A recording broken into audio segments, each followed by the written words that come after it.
Hello student, तो कैसे हैं आप लोग। उम्मीद है सभी लोग अच्छे होंगे और सभी अच्छे से पढ़ाई कर भी रहे होंगे। तो जैसा कि एक नई सीरीज चालू किए हैं एनसीईआरटी डिकोड।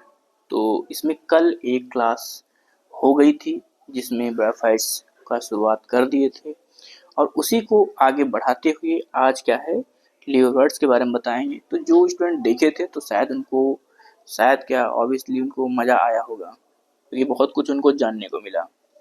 जब आप लोग एनसीईआरटी पढ़ते हो तो क्या होता है, जैसे कि प्लेन चलता है ऐसे पढ़ते चले जाते हो और ऊपर पर सारी चीज़ें चली जाती हैं बस के। और फिर ये होता है कि हाँ हमने तो एनसीईआरटी केवल पढ़ी। एनसीईआरटी पढ़ना, एनसीईआरटी समझना दो अलग अलग बातें होती हैं। तो जिनको एनसीईआरटी समझना है तो वो हमारे साथ चलते रहें और फाइनली आप खुद ही लगेगा कि कुछ वाकई में हमें सीखने को मिला है। और जब एग्ज़ाम होता है तो वहाँ पर भी एनसीईआरटी की ही लाइनें मॉडिफाई होकर आती हैं और उन्हीं से कॉन्सेप्ट निकाल के पूछ लेते हैं, जिसमें आप लोग धराशायी हो जाते हो। वो तो ज़रूरी है। तो कल क्या है कि ग्राफाइट्स का जो एक क्लास हो गई थी और उसी के आगे से आज लीवरवर्ड्स चालू करेंगे। ठीक है, तो छोटी सी क्लास रहेगी, छोटा छोटा आपको बताते रहेंगे और बहुत ज़्यादा टाइम नहीं लगेगा, 15-20 मिनट 25 मिनट तक ऐसे ये वीडियोस रहेंगे। तो हो सके तो सभी लोग देख लीजिएगा। ठीक है, जैसे कि क्या होता है कि एक ऐसे आपको कोई अगर दिक्कत होती है तो टैबलेट खाते हो, उसके साथ में एक एक विटामिन की टैबलेट देते हैं या फिर कुछ ऐसे सिरप लिख देते हैं डॉक्टर लोग, तो वो एडिशनल होती है, वो आपको फ़ायदा करें। ठीक है, तो उसी तरीके से ये भी है, ये आपको बहुत फ़ायदा करने वाली है। जो स्टूडेंट कंटिन्यू चलते रहेंगे ऑब्वियसली उनको बहुत अच्छा लगेगा। ठीक है, चलो चालू करते हैं। तो आज क्या है कि आज आपको हम लीवरवर्ड्स के बारे में बताते हैं। तो लीवरवर्ड्स क्या था कि जैसे कि लीवरवर्ड्स नाम ही है इसका लीवरवर्ड्स। तो क्या है कि इसमें जैसे ब्राइफाइट में क्या, ब्राइफाइट हैबिटाट की अगर बात करें तो ब्राइफाइट में क्या होता है कि वो तो भाई ऐसी जगह पाया जाएगा जहाँ नम स्थान होगा और जहाँ छाँव वाला चीज़ें होंगी, या फिर जहाँ पानी का कंटिन्यू प्रवाह हो रहा होता है, स्ट्रीम मतलब उसका एक जो कंटिन्यू पानी जहाँ रहता है तो वहाँ पर क्या होता है, कंटिन्यू वाटर जहाँ होता है तो वहाँ पर ये उसके किनारे ग्रो कर जाते हैं, मॉस लीवरवर्ड्स ये सब ग्रो कर जाते हैं। ठीक है, तो पहली लाइन तो यही है। तो ये तो हालांकि मतलब इतना इम्पोर्टेंट नहीं है। The liverworts grow usually in moist shady habitats such as bank of streams, marshy ground, damp soil, bark of trees, deep in wood। ठीक है, deep in wood। तो ये तो इतना इम्पोर्टेंट नहीं है। ठीक है, इसको साइड करो। The plant body of liverworts is thalloid. Example Markensia. The thallus is dorsiventral and closely approached to substratum। अब यहाँ पर समझने की बात ये है कि देखो कुछ ब्राइफाइट ऐसे होते हैं जो कि क्या होते हैं, इरेक्ट होते हैं, मतलब वो एयर में ऊपर की तरफ ग्रो कर जाते हैं। लेकिन जो लीवरवर्ड्स होते हैं, जो लीवरवर्ड्स, तो उनका थैलस होता है। अब थैलस यहाँ पर वर्ड यूज किया गया है तो एक चीज आपको समझाते हैं। यहाँ पर थैलस वहां पर वर्ड यूज करते हैं जहां पर जिनके पास true root stem leaves absent होते हैं, उनके पास मतलब रूट स्टेम लीव्स नहीं पाए जाते हैं, तो वहां पर हम थैलस वर्ड यूज करते हैं। ठीक है, तो इसका एग्जाम्पल क्या है, एग्जाम्पल है मार्केंसिया।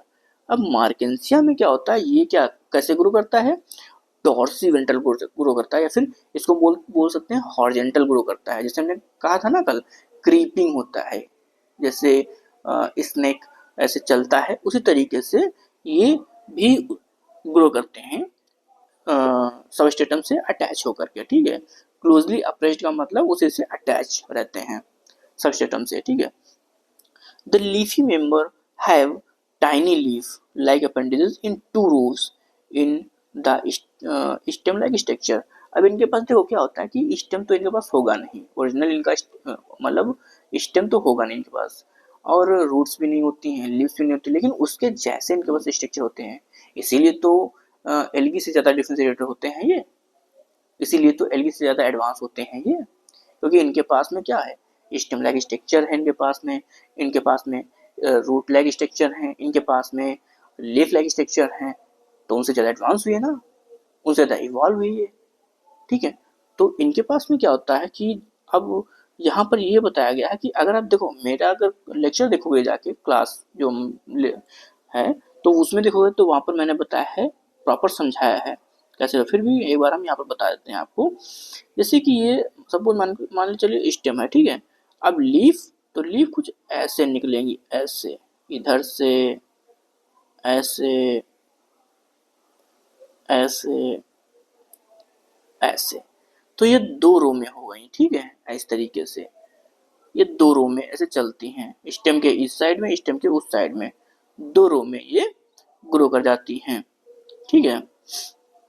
अब क्या होता है, जब ये 2 रो में से ग्रो कर जाएंगे, रेड पे ले लेते हैं, ठीक है। अब ये 2 रो में ऐसे ग्रो कर जाती हैं, ठीक। तो अब क्या है कि इस ये आपको एग्जांपल यहाँ पर बता दिया किस तरीके से, जो लाइन कहना क्या चाहती है वो मैं आपको यहाँ पर बता दिया हूँ, ठीक है।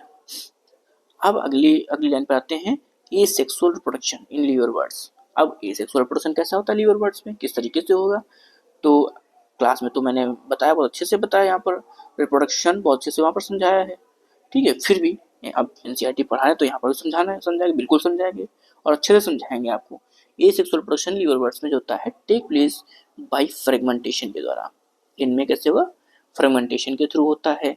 एंड थैलाई, थैलाई या by formation of specialised structure called gemmae. इनमें जेमी बन जाता है, सिंगल को हम जेमा बोलते हैं। अब हमने कल आपको दिखाया था कि जेमा जो होते हैं वो कहाँ बनते हैं, उनको ए सेक्सुअल बर्ड बोलते हैं। चलो फिर आज हम दिखा देते हैं, इसमें ऐसी कोई बात नहीं है।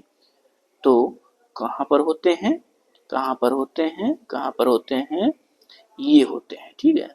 कहाँ पर होते हैं, ये होते हैं, सभी लोग देखो गौर से, ये हैं, ये, ठीक है।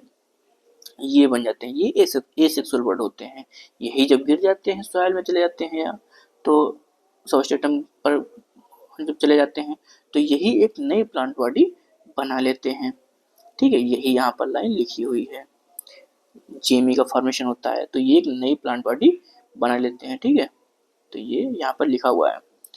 जेमा और ग्रीन होते हैं। अब जेमा के बारे में बताया गया है कि जेमा कैसे होते हैं, ग्रीन होते हैं।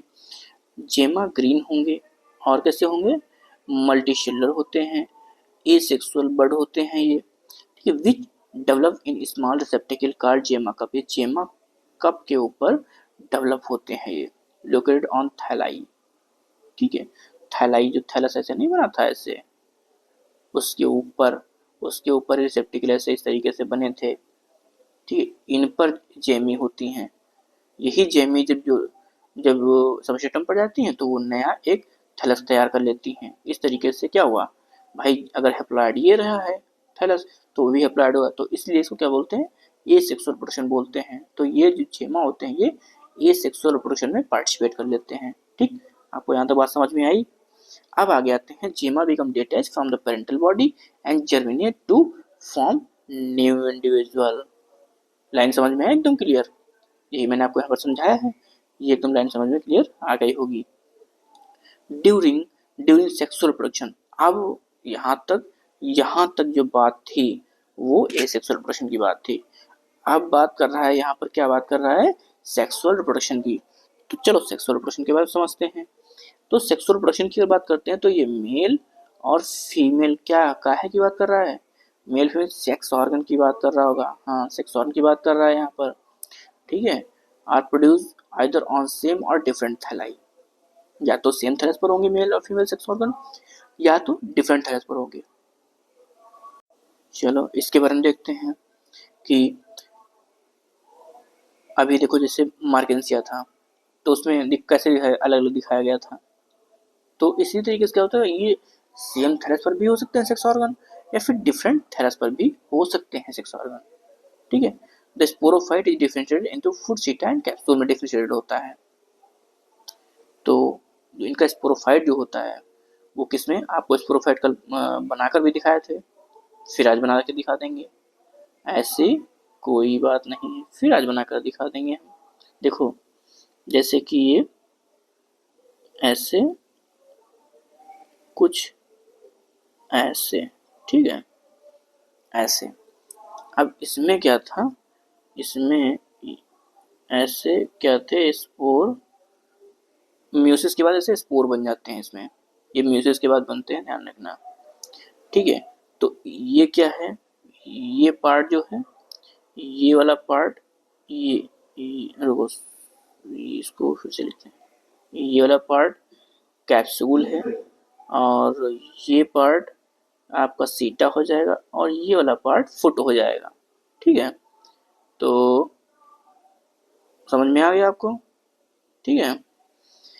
अब आते हैं, तो ये था स्पोरोफाइट, ये स्पोरोफाइट था जिसमें कैप्सूल आपने देख लिया, सीटा देख लिया आपने, और फुट भी देख लिया आपने, ठीक है। अब after meiosis spore are produce within capsule, वही आपको स्पोर दिखाए थे ना, वही सेम, ठीक है। तो मियोसिस के बाद में क्या बना था वहां पर, अभी आपको दिखाए थे जो, वहाँ पर क्या बना था वहां पर, तो मियोसिस के बाद में वहां पर क्या बन गया था, आफ्टर मियोसिस क्या बन गया था, स्पोर बन गए थे, और कहाँ बने थे, कैप्सूल के अंदर बने हुए थे, जो भी दिखाए थे ना, कैप्सूल के अंदर बने हुए थे। These spore germinate to form free living gametophyte, और यही जर्मिनेट होकर क्या बना लेते हैं, फिर से गैमेटोफाइट बनाते हैं, ये स्पोर बाहर आ जाते हैं और फिर उसके बाद जर्मिनेट हो जाते हैं, और जर्मिनेट होकर फिर से क्या बन जाता है, गैमेटोफाइट। गैमेटोफाइट कैसा होता है, अब देखो स्पोर कैसे होते हैं, स्पोर हैप्लॉइड होते हैं, स्पोर ऐसे, स्पोर क्या है, ये क्या है, स्पोर हैप्लॉइड हैं, और ये स्पोर जब जर्मिनेट कर जाएंगे, और जर्मिनेट करके क्या बना लेते हैं, जर्मिनेट करके और फिर से ऐसे ये गैमेटोफाइट बन जाएगा। तो जो गैमेटोफाइट होता है, ठीक है, जो, एक सेकेंड, तो ऐसे ये गैमेटोफाइट बन जाएगा इस तरीके से। तो गैमेटोफाइट स्पोर हैप्लॉइड था, अब ये जर्मिनेट हुआ, जब ये जर्मिनेट हो जाएगा तो ये क्या बना लेगा, हैप्लॉइड गैमेटोफाइट बना लेता है, हैप्लॉइड ही बनाएगा ये। स्पोर स्पोर हैप्लॉइड थे तो जनरेट होकर क्या, गैमेटोफाइट हैप्लॉइड बनेगा, और यही क्या होती है, डोमिनेंट प्लांट बॉडी होती है, ये फोटोसिंथेसिस करेगी। और इसके ऊपर जब यहाँ पर फिर इसके ऊपर जो सेक्स ऑर्गन होते हैं, फिर उनमें गैमेट प्रोड्यूस होते हैं, गैमेट क्या करते हैं, फ्यूजन करते हैं, फिर जाइगोट बनता है, जाइगोट से एम्ब्रियो बनेगा, एम्ब्रियो किसमें डेवलप हो जाता है, वो डेवलप हो जाएगा किसमें, स्पोरोफाइट में। तो स्पोरोफाइट कहाँ बनता है, गैमेटोफाइट के ऊपर बनता है स्पोरोफाइट। और स्पोरोफाइट क्या करता है, इससे नरिशमेंट प्रोवाइड करता है, इससे नरिशमेंट लेता है, सॉरी इससे नरिशमेंट लेगा गैमेटोफाइट से, क्योंकि गैमेटोफाइट कैसा होता है, ये फोटोसिंथेटिक होता है, गैमेटोफाइट फोटोसिंथेटिक होता है, उसके लिए खाना बनाता है। तो स्पोरोफाइट क्या होता है, इस पर डिपेंडेंट होता है, तो ये उससे क्या करेगा, गैमेटोफाइट क्या करेगा, उसको उसको नरिशमेंट प्रोवाइड कराता है, ये चीज है। तो इतना क्या है, लीवर वर्ड्स में दे रखा है, इसका एग्जांपल क्या, मार्केंसिया, रिक्सिया, केवल 2 याद रखो, बहुत सफिशिएंट है, इसके ऊपर एग्जाम में नहीं आएगा, ठीक है। तो आपको स्पोरोफाइट भी बता दिए, आपको गैमेटोफाइट बता दिए कैसे बनेगा, पूरी लाइफ साइकिल समझा दी कैसे बनेगा। और अगर फिर भी आपको समझ में ना आया होगा, लीवर वर्ड्स में कुछ भी नहीं समझ में आया अगर जो भी, तो आप कमेंट में जरूर बताइएगा कि यहाँ पर इस वजह नहीं समझ में आया, वो मैं आपको अलग से वीडियो बना दूंगा, नहीं तो अगले जो मॉस पढ़ाऊंगा उसे मैं फिर से समझा दूंगा। तो ये चीज़ है, आप लोग जरूर बताइएगा, ठीक है। चलिए आज ही तक रखते हैं, कल आगे आगे जो वीडियो पड़ेगा उसमें क्या है, मॉस के बारे में कम्प्लीटली आपको समझाएंगे, ठीक है। और स्टूडेंट लोग क्या करें कि जिनको यहाँ पर कुछ नहीं समझ में आ रहा है, तो वो हमारे क्लास के लेक्चर पढ़े हैं, उनको जाकर देखें, फिर उसके बाद में इसको रीड करें तो और ज़्यादा समझ में आएगा आपको, तो समझने में बिल्कुल कठिनाई नहीं होगी। तो मैं इतना दावे के साथ कह सकता हूँ कि बायो में आपके जरूर नंबर इंक्रीज होंगे, ये चीज़ है, ठीक है। आज ये वीडियो रखते हैं, ओके, थैंक यू।